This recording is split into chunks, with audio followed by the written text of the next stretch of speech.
Welcome to today's explainer, The Cost of Silence, Bridging the Ego Gap. Today, we're stepping right into the beautifully messy world of young adult friendships and relationships. We'll be using a deeply personal reflection from Paula Williams' book, The Drama-Free Guide to Life, to explore the hidden cost of our silence when conflict strikes, and what actually happens when we let our ego take the steering wheel. This entire reflection centers around a hauntingly relatable note from the author, which is simply titled, The Text I Never Sent. I mean, we've all been there, right? You get into a disagreement, harsh words are exchanged, feelings get bruised, and in that immediate aftermath, you just kind of retreat to your corner. You wait for the other person to make the first move because, well, they hurt you too. We just assume there's always going to be more time, more time to cool off, process things, think it all through. We totally convince ourselves that waiting is the absolute most rational thing to do. But then, in those quiet moments alone, our internal monologue takes over. It's this defensive barrier we instantly put up when we feel wronged. Your mind just starts to spiral into total self-protection mode. You sit there staring at your phone, and the very first thing you ask yourself is, why should I reach out? We tell ourselves that extending an olive branch is somehow a sign of weakness, or like admitting we were 100% at fault, when, let's be honest, the reality of the situation is almost always way more complicated than that. And the internal defense mechanism definitely doesn't stop there. We start firing off these questions to ourselves, letting our hurt completely dictate our actions and keeping us stubbornly frozen. Why should I apologize first? It turns into this high-stakes game of emotional chicken. You're literally just waiting for their name to pop up on your screen to validate your feelings and soothe that bruised ego. But by doing this, you're actually tying your own healing directly to their willingness to surrender first. And then comes the ultimate trap. Why should I be the bigger person? God, it feels so unfair, doesn't it? When you're the one hurting, taking the high road just feels like this massive, unjust burden. But here's the thing. By hyper-focusing on fairness and keeping score of who should do what, we're actively participating in dismantling the relationship. Let's look at how this plays out, because this is the quiet tragedy of the waiting game. It starts innocently enough. Point 1, 1 day of cooling off. That seems totally healthy. But then, point 2, that single day quietly stretches into a week of avoiding their gaze or muting their stories online. Point 3, a whole month goes by. The space between you just grows wider and colder. Until finally, point 4, it solidifies into a heavy, permanent silence that neither of you knows how to break. That silence becomes a wall that's actually way harder to tear down than the original argument ever was. To cope with the pain of this standoff, we do something really tricky. We completely rebrand our fear. We trick ourselves into thinking our silence is this great form of strength. We call it self-respect. We tell our friends, oh, I'm simply moving on.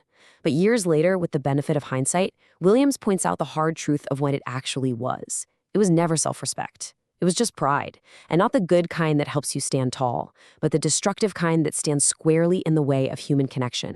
Which brings us to one of the absolute most profound realizations in the entire book. The real consequence here isn't usually some massive, fiery blow-up. It's so much quieter than that. Williams writes, I didn't lose them in one argument. I lost them in 1,000 moments when I could have chosen courage. Really think about that for a second. The relationship didn't die on the day of the big fight. It died slowly, on all those following days where a single text, one quick call, or just one brave conversation could have repaired the damage. It was lost in 1,000 tiny choices to remain silent. So what exactly are we left with when we choose silence over courage? Well, it's a story that lives only in our imagination. Instead of a restored connection, we're left mourning the friendship we might have repaired, the laughter we might have shared, the memories we could have made together in the years to come.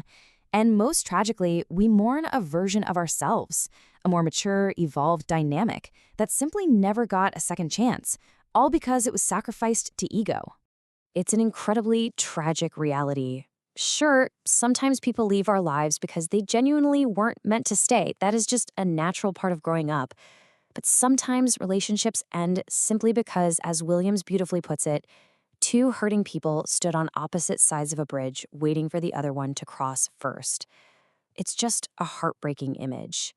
Two people who actually truly care about each other, mutually paralyzed by their own hurt, letting a totally solvable problem morph into an irreparable loss.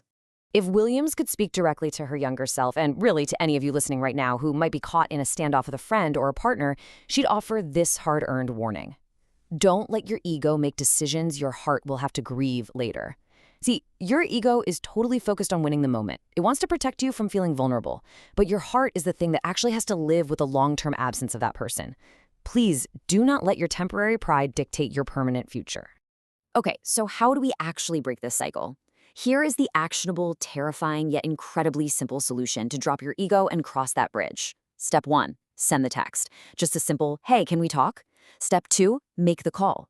Honestly, just hearing a human voice can instantly shatter weeks of built-up resentment. Step 3, start the conversation. Yes, it requires vulnerability. It requires putting your shield down, but it is literally the only way to prevent a temporary disagreement from becoming a permanent loss.